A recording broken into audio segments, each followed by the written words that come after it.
speaking of scouts, the Browns hire another one, Charles Walls, as their national scout. What does that mean? How many scouts would a team like the Browns have? Oh, they would probably have, up to a dozen scouts. I mean, these are large departments and they fan out all over the country. So this is an opportunity for Andrew Berry to really put his own mark on his personnel staff. So that's basically what he's doing now. Charles is the latest addition. He's hired Ryan Grigson, and then he hired Kwesi Adofo-Mensah the other day as his vice president of football operations.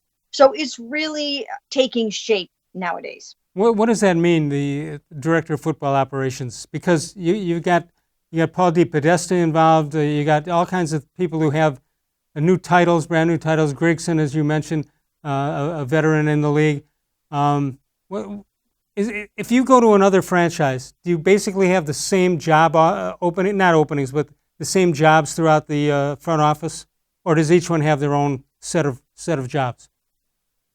Each one has their own set of jobs, and this marks a promotion for Kwesi. It's really an assistant GM job for him. So it's an opportunity for him to step up into that, the GM sort of feeder role, which will be great for him. If he's, as good as I'm sure Andrew Berry believes that he is, somebody will probably come and pluck him away after a couple of years. But yeah, each team has its own way of setting up the front office. Some teams have an assistant GM, some teams don't. Some teams have several vice presidents of player personnel, pro personnel. So there's all different kinds of ways of setting it up. All right, so a lot of times in negotiations with somebody trying to look for a job with an organization, my guess is that the actual name of the job is very important because for the next job, not necessarily the current one.